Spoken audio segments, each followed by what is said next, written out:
Hey 12, it's the Seahawks Squad. Everything Seattle Seahawks every week. Breaking down all the big hits and game-changing plays from the Emerald City. The way only the Locked On Podcast Network can. Get loud, 12s. The Seahawks Squad Show starts now. Hoo boy. That was a little bit more dicey than it probably needed to be, boys. Yes.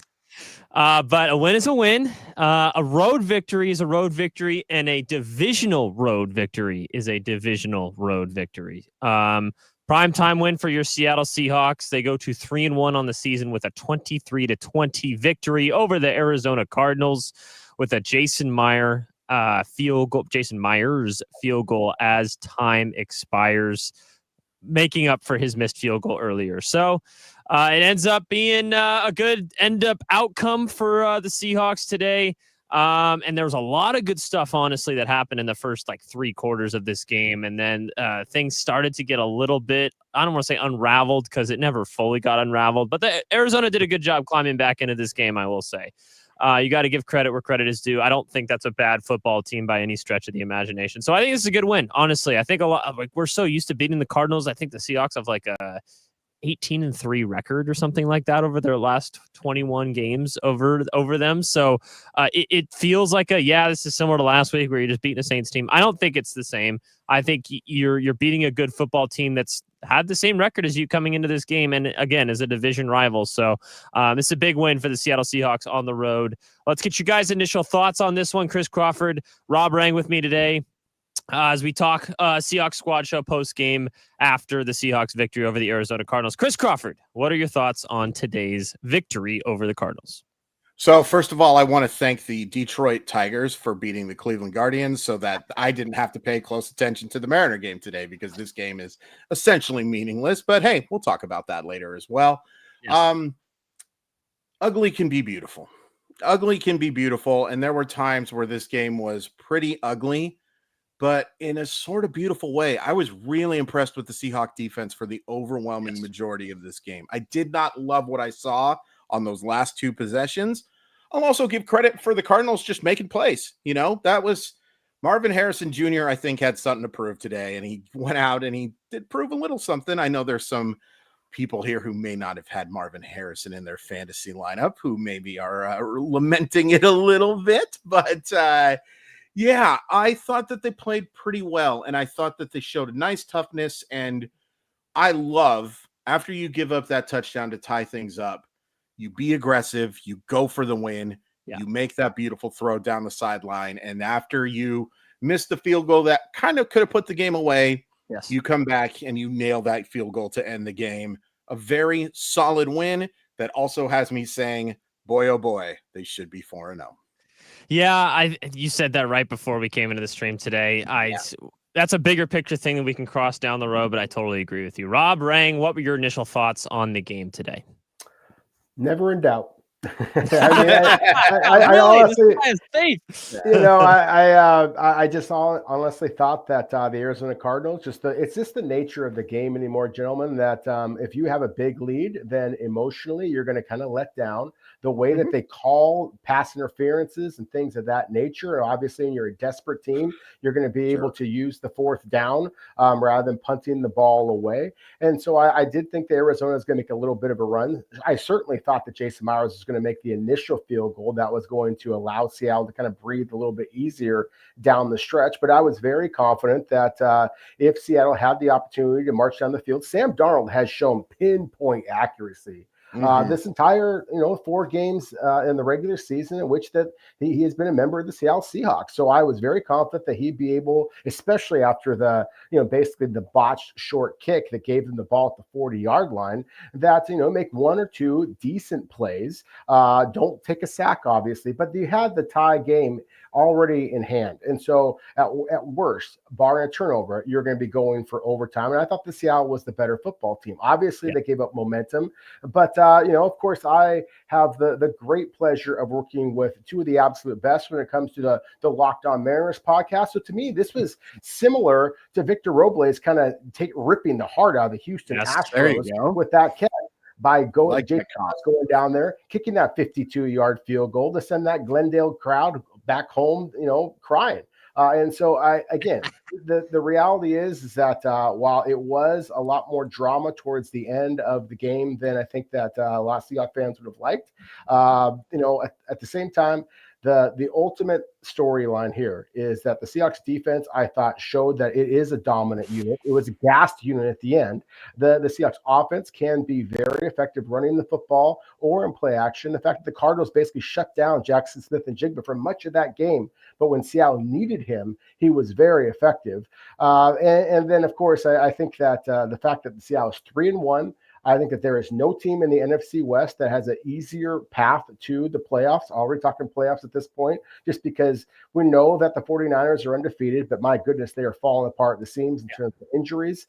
The LA Rams, I still think, are the most physically gifted team there, but they are one Matt Stafford, straying back away from, struggling themselves, whereas Seattle just has momentum. And I love the fact that, as you guys just said, now you won 2 games on the road. And I think that we proved last week that Lumen Field can be a very big, intimidating crowd noise, crowd situation again. So again, I as you said, Chris, I mean, I thought that Seattle would be 4-0 at this point. The fact that they're 3-1 does not shake my confidence whatsoever. I do think that among the top 5 teams in all of the NFC, and I think the NFC is wide open. So yeah, like I said, I was a little bit concerned, certainly, but at the same time, I do think that the better team won. I think the better team has won 3 of the 4 games, and those are Seattle's 3 victories so far. Yeah, I think I generally agree with you. For the vast majority of this game, the Seahawks were pretty dominant. Let's be honest. Sure. Arizona couldn't get anything going offensively. They were able to move the ball themselves pretty well. I think before those last couple drives, I was about to have a Sam Darnold love fest, to be completely honest, because he has been so good. It's like, I think you're starting to see why he was drafted so high, to be completely honest. And everyone has a different path. Turbo talked about this too, where when he was on the Seahawks coaches would tell him, "Oh, your biggest jump is from year 1 to year 2," and he talks about how that wasn't the case. It was between year 4 and year 5 when he was in Indianapolis at that point. Every player has their own path of development. Sometimes you grow super fast in your first year and then you kind of plateau. Sometimes you take a while to grow and then you find something later in your career. And for whatever reason, Sam Darnold, even he was a highly touted prospect coming out of USC. Everyone seemed to love him. It just didn't work out in multiple stops. And then last year he found something. And to be honest, one of the biggest questions, I think, for not just Seahawks fans, but for NFL fans was that the real Sam Darnold, or was he going to go back to being kind of the almost bust that most people thought he was going to be? I think through 3 weeks or 4 weeks now, I should say, you could say that he's going to be closer to what he was last year. At least that's what I have seen personally. And, you can't predict the future by any stretch of the imagination, but I have been so impressed with his efficiency. He makes big time throws. He showed some athleticism today with his 24-yard run. He makes excellent decisions. He has command of the offense. His leadership is fantastic. I don't see a lot of holes in his game right now. And PFF tends to agree. They rank him as the second best quarterback in all of football coming into this week. So at least through the first 3 weeks of the season, like I said, not including this week. So I've been super impressed with him. I'm curious what you guys think, because I just kind of want to get to that right off the rip. But first, I want to mention that today's episode is brought to you by Crossover Thursday PrizePicks. Crossover Thursday is presented by PrizePicks. Download the PrizePicks app today and use code LOCKEDONNFL to get $50 in lineups after you play your first $5 lineup. So, Chris Crawford, just join the Sam Darnold Love Fest, or tell me that I don't know what I'm talking about. Nope. I would love to be able to do the latter. Someday I'll get to do it, I'm sure. But no, you're right again, my friend. I don't think you can overstate, like, Clint Kubiak's done, I think, a fine job in these first 4 games and working with him. Kevin O'Connell, man, he just kind of has that QB whisper stuff to him. And the fact that he got to work with him and Shanahan before that in San Francisco before that has clearly paid the dividends. And the Seattle Seattle Seahawks, did the right thing and have reap the benefit of that. I don't think you can ask for much more than what Sam Darnold has done for you over these first 4 games. And, were there a couple of times today where I thought he maybe held on to the ball a little too long? Yeah, there were a couple, but there were some absolute pinpoint throws. This accuracy has just been so impressive. And there were a couple of drops today that, could have led to long gains as well. I think his stat line doesn't really tell you how well he's played. But the biggest thing for me is over the last 2 weeks, I have seen the ability for him to get off that first receiver and get to the next guy. And whether that multiple times today. Yeah, you did. And what that is whether it's more confidence in the receivers that you have, that they have a better understanding of what you're doing, or whether that's just, having more confidence in what you're trying to do as well. Either way, it's working out great. And the fact that there are other weapons in this offense than JSN to win a game where JSN only has 4 catches is incredible. It's absolutely amazing that you win a game like this. And of course, one of them being a very, very massive play. Two of them. That's fair. Yeah, that's absolutely fair. But I just think what you're seeing from Sam Darnold statistically may not be elite, but I don't know of any quarterback, and I have to watch a lot of football. I don't think any quarterback passes the eye test right now as much as Sam Darnold does. I 100% agree with you. And I'd be curious to hear, and I don't know if you know this off the top of your head, Anders, you mentioned Pro Football Focus and the fact that they had Sam Darnold raised number 2 quarterback. I'm curious if you know off the top of your head who number 1 is. I'm venture right now guess that it might be Baker Mayfield. And I just think it's fascinating because, of course, Baker Mayfield has had his multiple stops as well. And so to me, it just speaks to the fact that these are very talented quarterbacks. Obviously, it had a high degree of success at the college level, get drafted into exceedingly high expectations, and just went to teams that, frankly, between the Cleveland Browns and Baker Mayfield, the New York Jets with Sam Darnold, continue to be terrible. Maybe the franchise themselves are the dumpster fire, not the quarterbacks. And so that to me is again one of the things that I think is fascinating about sports. There's always an opportunity for a resurrection kind of a story. And I think that Sam Darnold fits in so nicely with this offense. I think he's always had the physical tools. That's why I've been such a big fan of his from the very beginning back at USC. And I was, surprised that he struggled as much as he did early in his, I shouldn't say early, in his first 8 years, or 7 years in the NFL. But I always was a believer in his talent and in his leadership ability, and usually that translates to success. Whereas, say, a Kyler Murray, on the other hand, I think that you could just see just the body language. I was critical of Aaron Rodgers a couple of weeks ago. It's the same kind of thing. I don't know that his teammates trust him the way that I believe that Seattle's teammates trust Sam Darnold. And to your guys' point a moment ago about just looking for second and third options. Sam Darnold is helping rookies like Torrey Horton, now like Elijah Arroyo, look like they are proven veterans. Yes. And so to me, again, that was one of the things that is most encouraging as a Seahawk fan, is that even when the opposing team is able to shut down your primary receiver and slow down your running game, then you've got a quarterback who can make his second and third targets still be very, very effective. I love that Seattle, after not really using their tight ends very much in the first couple of weeks of the season, they basically featured between Barner's touchdown and then Arroyo, he should have had a touchdown. Torrey Horton almost had a touchdown. Another pinpoint accurate pass by Sam Darnold. And one last thing I'll say too, I just was stunned that they had the audacity, frankly. I thought the Jackson Smith and Jigba did a great job of calling it out, the referees, because that was a terrible call. He is in position to make that block, and then the defender pushes into him and he falls backwards. If they had, I know that, and I don't know his name off the top of my head, but Terry, the Amazon Terry McCauley, Terry McCauley for the broadcast. He's a NFL referee, and I certainly recognize his expertise in these matters.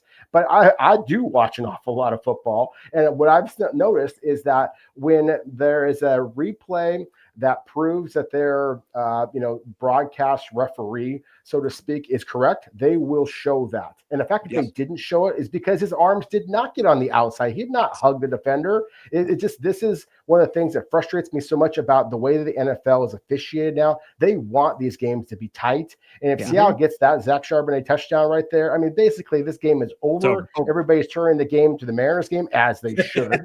And they want you watching. It's Amazon Prime, baby. And so I wanted to make sure I got that out there, because that was the one reason where I did have a little bit of sweat on my brow, and I thought they might steal this game from you, because we all know that Glendale, it's been a house of horrors for the Seahawks in the past.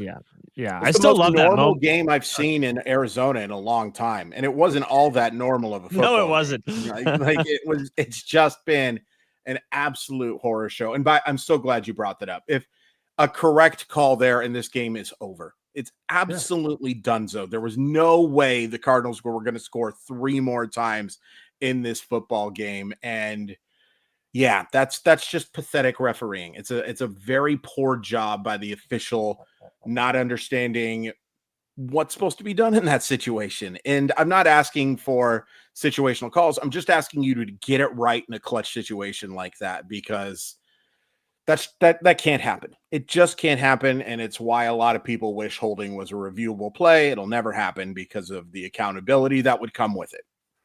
Yeah, I still, maybe as a fan of the drama, I loved that moment when JSN was kind of walking by him and he said what he said, which I can't repeat on the air here. And then I can't for the life of me remember the name of the referee.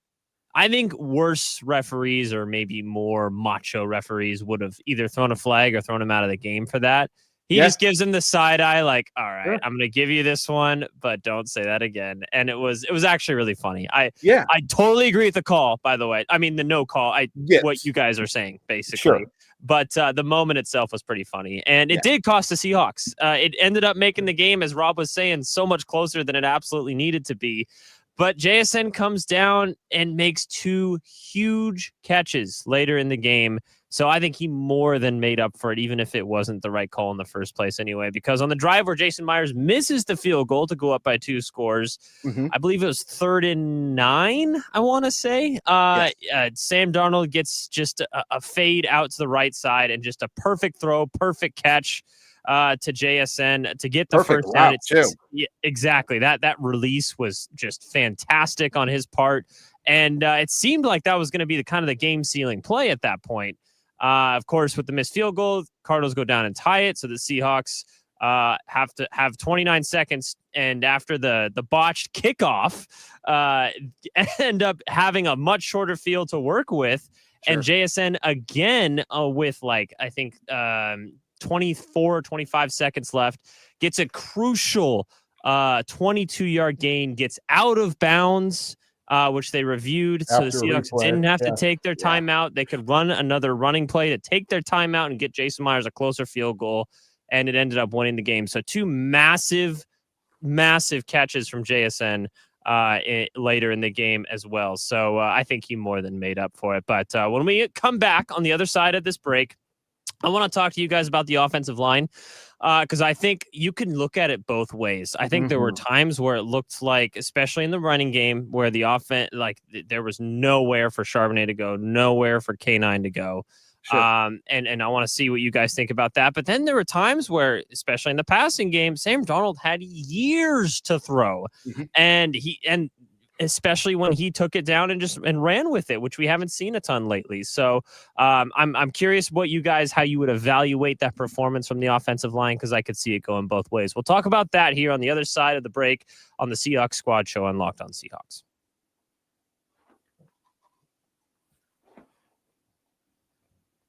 This episode is brought to you by Gametime. The NFL season is back, and honestly, there's nothing better than being in the stadium surrounded by fans, cheering on your team. But let's be honest, getting tickets can be a hassle. Between queues, login screens, and prices jump, it's frustrating. It really is.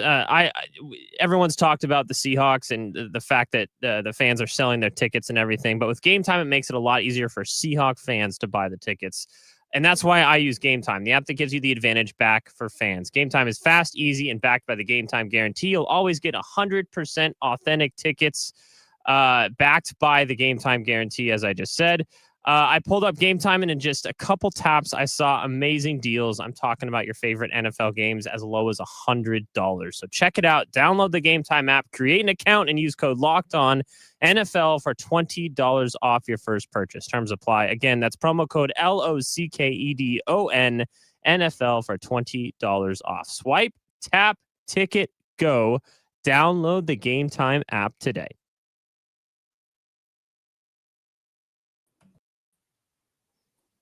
Welcome back to Seahawks Squad Show. Anderson Hirsch, Chris Crawford, and Rob Rang. I stole Chris Crawford's ad read for the You sure did, buddy. Day. That's great. That's totally fine. I was scrambling. I'm sorry. I'll talk about something that might have to do with duels and fans. That sounds great. That sounds great. Tune in later in the show to find out what we're talking about there. But we're talking about a Seahawks victory, 23-20 over the Arizona Cardinals on the road in division. And it wasn't always pretty, but you end up getting the result that you needed today. Let's talk about the offensive line, because I'm curious what you guys think about this. I'm not someone who can evaluate the big boys as well as you two can. So basically, my novice evaluation and untrained eye would tell me good pass blocking, bad run blocking. Is it that simple, Rob Rang? I don't think that's quite that simple, but essentially, that's what a lot of what we saw. I think that's one of the reasons why you saw Clint Kubiak kind of have to go into his bag of tricks here a little bit. Yep. Kind of practice, I hate to try to describe play calls as if I know the actual play call, but basically faking a dive and then a little flip to Jackson Smith and Jigba on the run on the end around. Obviously, Sam Darnold with his scamper for a run. That the quick screen throws are actually kind of extensions of the running game, as I'm sure you and all of our listeners. And thank you very much, by the way, to all of our listeners and viewers. I do think that Seattle's run blocking needed to be better in this football game. But at the same time, I have an awful lot of respect for the Arizona Cardinals.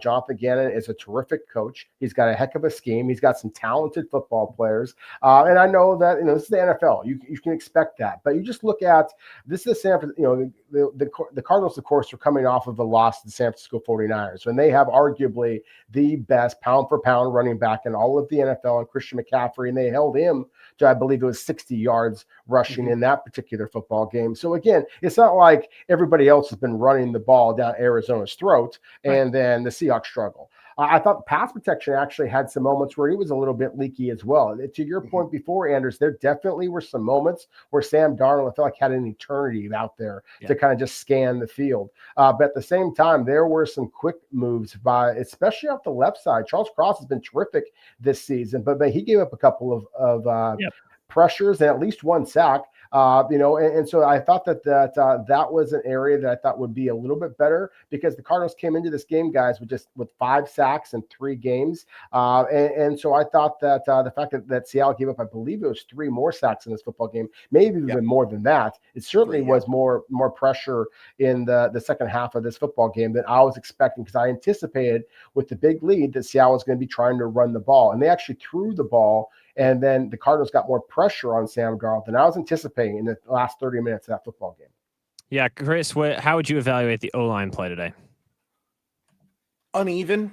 I would probably just say uneven. I will be honest.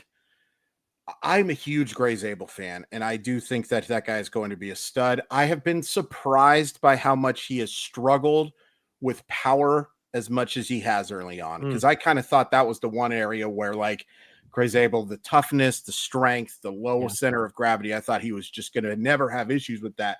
But there were times, especially Dalvin Tomlinson, just pushed Gray Zabel wherever the heck he wanted to push him. And that's concerning. That is concerning. It's not concerning necessarily in the long term, but it's certainly something that you have to keep an eye on. And when you have a so-so center, in my personal opinion, is Sundell, a guy with upside, but certainly not one of the elite guys. And when you have a bad guard in Anthony Bradford playing next to him, I am not impressed with the interior of the offensive line. Having said that, I thought there were moments where things got better. I also thought there were moments, and we can talk about Kenneth Walker, and I thought Kenneth Walker played a nice game, there were a couple of plays where I thought that Kenneth Walker missed the hole that was open for him, where there were a couple of times where he tried to bounce outside a little too quick, where something had opened up in the interior. And that's something that Kenneth Walker's been accused of in the past. So, I don't want to go too hyperbolic or too recency bias, or logical fallacy. This confirms that Kenneth Walker doesn't like to run up the middle or anything like that, because Kenneth Walker made some plays today that basically won you the football game. There were some massive moments from KW9 today, but the interior of this offensive line just still isn't very good. And it's really hard to blame guys like Zach Charbonnet and Kenneth Walker for not having massive yards per attempt when they're getting touched when they touch the football. And I'll tell you one thing that's probably got to go away pretty quick.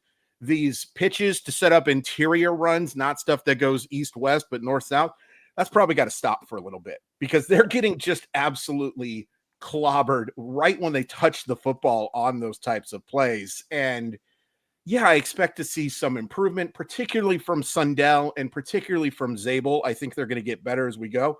I have no faith in Anthony Bradford to be anything but organizational depth is what Anthony Bradford is. That's just what he is. It's unfortunate that they believe he's a starting guard, if I'm being completely honest with you. And it also makes me think that Christian Haynes must just be, yeah. But I do think the tackles did a nice job. I thought there were some nice moments setting up some stuff, and they got better. But man, I really expected more from Zabel to begin this year. He's looked not lost, but he has not been the force that I thought he would be over the first quarter of the season. I think that's completely fair with Gray Zabel. There are times where he looks like, hey, that was a pick well spent. And there are times where he looks like a rookie. And that's what it's gonna be. I think it's gonna be a learning experience with him. Offensive lineman, it's not a instantaneous. Very rarely is it an instantaneous success position. You have to develop a lot in your career, especially someone who played FCS football. So it's going to be very right. And that may go into your point about the power, because he's not used to playing against bigger players like this. So that's something where I think he'll develop, but I agree with you. I think he struggled a little bit today. Let's talk a little bit about those two running backs. You kind of brought it up there, Chris. I see a lot of frustration with both running backs, to be completely honest, both in the chat here, on social media as well.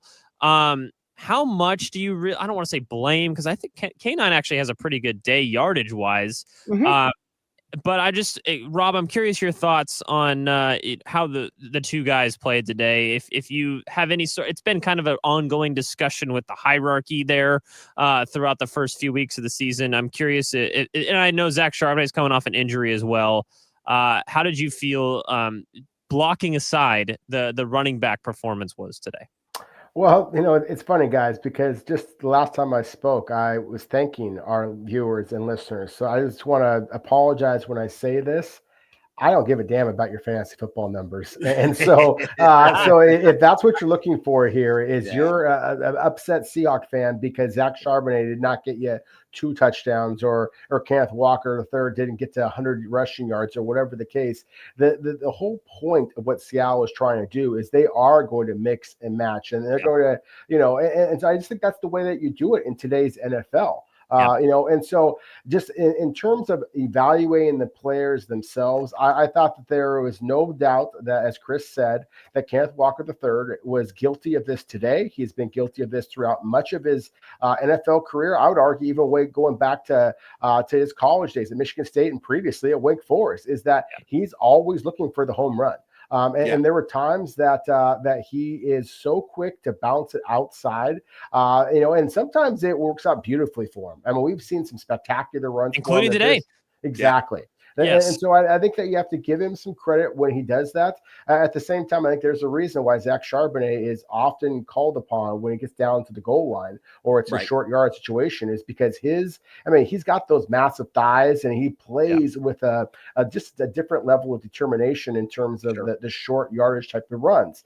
And so I think that, again, I think it's uneven is the word that Chris mentioned a moment ago in terms of the offensive line. I think you can use that same word to describe Seattle's both of their primary running backs. I would like to see a little bit more of a focus on running the ball consistently. It feels like Seattle will like to try to surprise the opponent by, throwing the ball on first down, and then on second down, that being one of your running plays. And I like that approach. I just want to see, just a little bit more success in doing so, of course. And that's, to me, is the only way you're going to get better at is if you continue to do it. And so I do think that Seattle has got to improve the quality of their play in the interior of the offensive line, as you guys both acknowledged a moment ago. And then that is going to allow both the Seattle's running backs to be more aggressive, more consistently, and ultimately more effective in that way. Yeah, real quick, just on the thing where I was talking about with the missing holes. One of the holes I actually saw missed today that was frustrating was that 4th and 1. And I like that they went for it there. I thought it was early in the game. I think Charbonnet missed the hole there. I think that Charbonnet tried to bounce that outside when there was a hole in the middle of that field. And so it's not just KW, guys. There are times where these running backs are being, and some of that could be just kind of, I'm so used to being hit in this backfield, I better get outside to make this play myself because I just don't trust this interior. And that's weird. It's an interesting one too, because Zabel got clearly beat on that play. Yep. But there was a hole in the middle of that. If Charbonnet cuts through, that's about a 4 or 5 yard gain instead of the loss there. So Kenneth Walker, I think, is the main culprit for the bouncing out, but Zach Charbonnet has not been immune from that either. Yeah, and something I want to see really improve, and it just has not really been the case in the last 3 years with these guys, is getting the running backs involved in the passing game. It just doesn't seem like they're threats in that aspect. And I think that's, again, we talked about the modern day NFL. That's what running backs have to do now. You absolutely have to be an option coming out of the backfield. You have to be a check down for your quarterback. And even today, when they tried to get it to K9, he had a crucial drop. So there are times where it's like, we need to see more development in those other areas. But I agree with you guys. I think uneven is a good way to put it for the running back position. Okay. Let me jump in one more, just because, again, if we're going to be critical of throwing the ball to the backs, I love the play design right out of the beginning of the game where Seattle opened up with a kind of a 4 receiver set, and they threw the ball to Kenneth Walker III. And it wasn't 4 receivers, it was 4 pass catchers. It was 3 tight ends out there. I love the creativity of that call. And once Kenon, it basically was an easy 10 yards. It was like, I just love that Seattle is trying some different things. And I just want to see them continue to use that. That, again, was one of the things that I really was encouraged in this game, is they basically said, look, if there is a game where JSN, is not available for whatever reason, then we have the options. You could do some different things. And so to be able to kind of flex with that, with a couple of tight ends that, AJ Barner was not exactly a high draft pick. Elijah Arroyo, of course, had one big year in college. And then Eric Salbert was basically taken off the scrap heap. To make those guys featured weapons and to win a critical divisional game. Again, I think that was my biggest concern about the Seahawks as an entire team, was did they have enough make you miss kind of pass catchers? And they are demonstrating that with the way that Clint Kubiak is calling these plays. Totally agree. Yeah, let's switch to the other side of the ball here on the Seahawks Squad Show. I got Chris Crawford, I got Rob Rang with me, my 2 experts for the day, as I try and figure out how to feel about this game. As the Seahawks win 23-20 over a division rival Arizona Cardinals in the House of Horrors that is State Farm Stadium in Glendale, Arizona. But the Seahawks get the win. They get the road win. They go to 3-1 on the season. So I think results-wise, you couldn't have asked for a better day today. So, but we're here to talk about the process as well. We'll talk about the defense on the other side of the ball, mostly dominant, I feel like. But there are some concerns, and I want to ask you guys about that here on the Seahawks Squad Show on Locked On Seahawks. Today's episode is brought to you by FanDuel. Guys, the NFL season is here as FanDuel is making sure you're ready for kickoff with a can't-miss offer. Right now, customers can bet just $5, and if your bet wins, you'll get $300 in bonus bets to use across the app. Guys, the NFL slate this last Sunday was pretty awful, and it was not a lot of fun to watch some of those football games. I sure could have used something like FanDuel to make it a lot more interesting. And that's the cool part about FanDuel too, is it's not just daily fantasy sports. It's not just same game parlays. You can jump in as the action unfolds. Makes every game more exciting, whether you're watching your team or just keeping an eye on your fantasy lineup. So, you ready to play? Download the FanDuel app now by visiting FanDuel.com to get started. That's FanDuel.com to place your first $5 bet. Hey guys, I'm going to get going. I'm going to get the Mariners stuff set up. This game went a lot quicker than I thought. Go Seahawks. You guys are awesome. We'll talk soon. Yep. All right. So I just got myself and Rob Rang here for the rest of the episode today. Thanks so much, Chris Crawford. Appreciate that. So Rob, you and I, let's go. I get a one-on-one with Rob Rang. I've always been looking forward to this. Couple questions for you. Let's talk about the defensive side of the ball. There's a lot of talk, I think, for whatever reason, and you can be the guy that walks me off the ledge, but whenever there's a big play that needs to be made for the other team, it seems to go against Riq Woolen.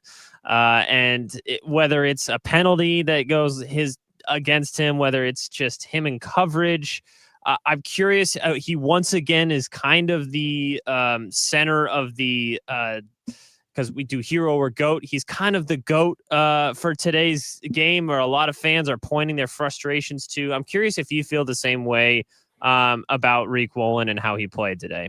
I do not. I think that one of the reasons why it's easy to point the figure at him is because he is victimized at critical moments in the game.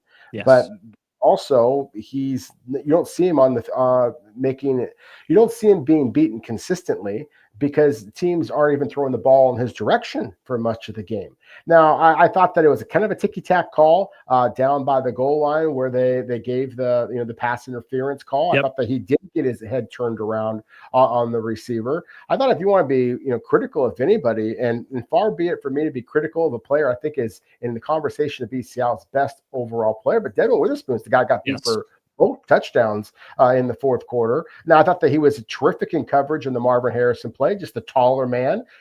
Got his hands up there and made a heck of a catch. It was a beautiful throw by Kyler Murray, and believe me, I enjoy being critical of Kyler Murray. And I thought with the little swing pass, Amari DiCardo, I actually wanted Witherspoon just to kind of hold up, let him score at that point, give yourself an opportunity, have a few seconds left to hopefully hit the game-winning field goal. But still, I thought that Witherspoon to me is the guy that actually gave up some critical plays in this football game. I thought there was some occasional missed tackle from multiple defenders in this game. I thought the Seattle defense played very, very well throughout the vast majority of the game. I think that there's a couple of individual defenders that deserve an awful lot of kudos, with DeMarcus Lawrence going down with the injury, and at least it was reported on the telecast that it was just a thigh or a quad strain. Right. So all hopes that that's okay. But Uchenna Nwosu stepping up, having 2 sacks in the football game.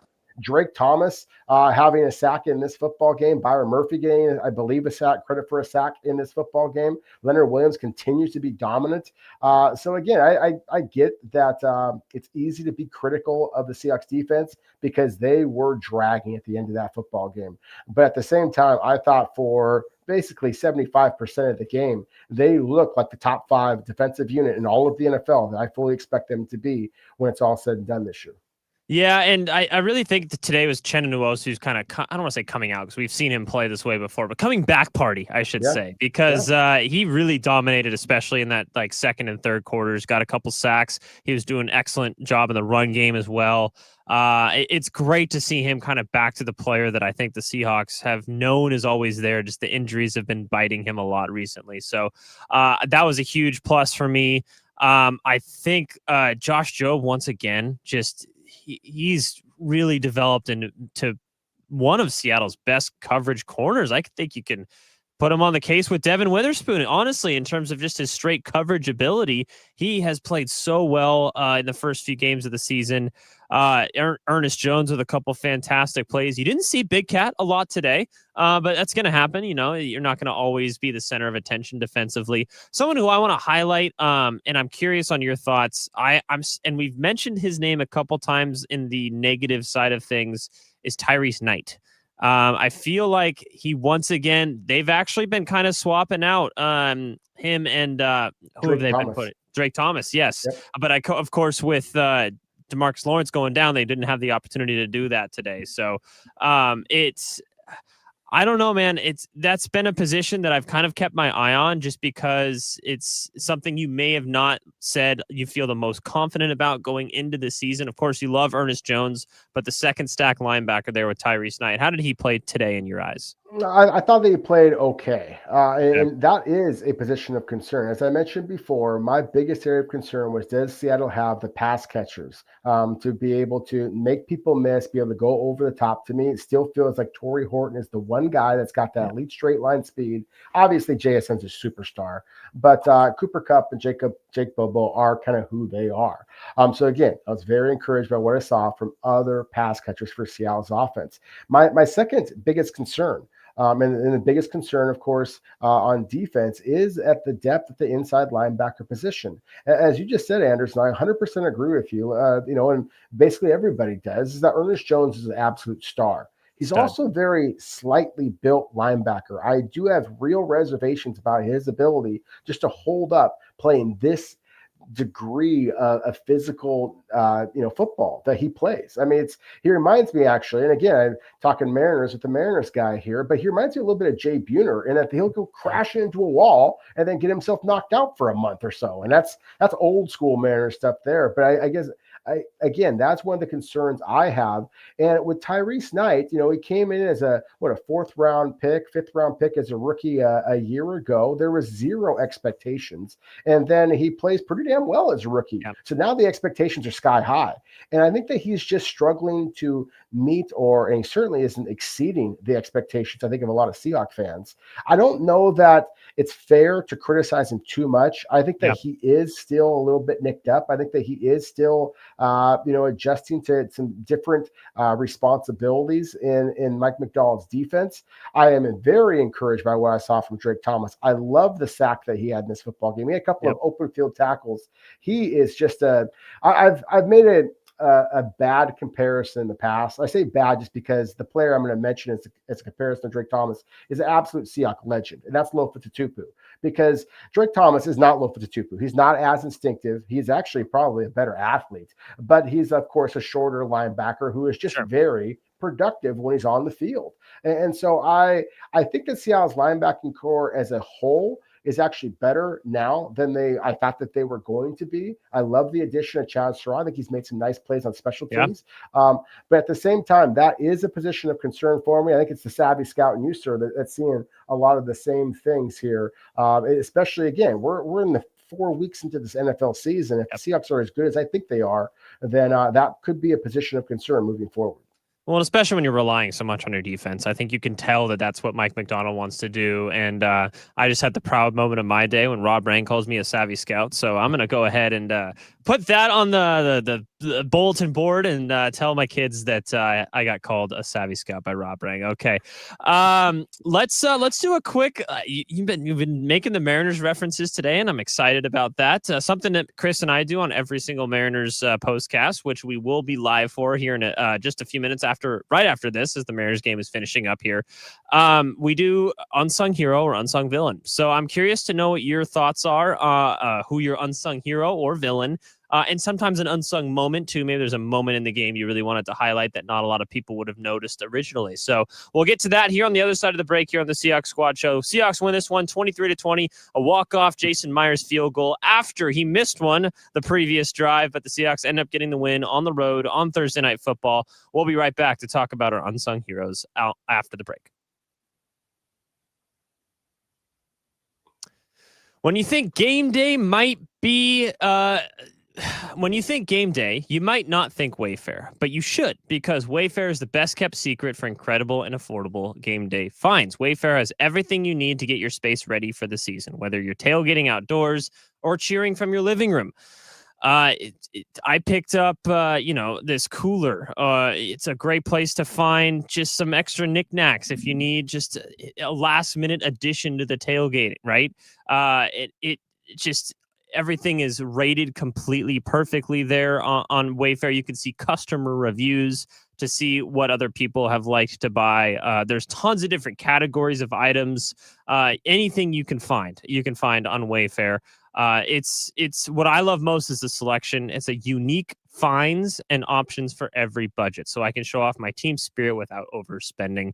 You can find different values of things if you want to kind of go in the spendy category, but you want to get good value, or you feel like you just need something for this party, so it doesn't have to be super expensive.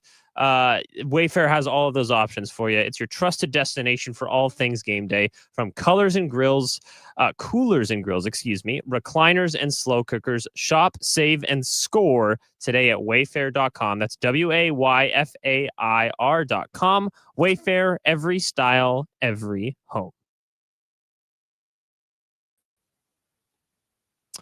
Welcome back to Seahawks Squad Show. Anderson Hurst, Rob Rang with you. We had Chris Crawford with us. He had to go get us set up for the Mariners postcast, which we will be live for in just a few minutes. So if you want some Mariners content as well, be sure to tune into that on Locked On Mariners.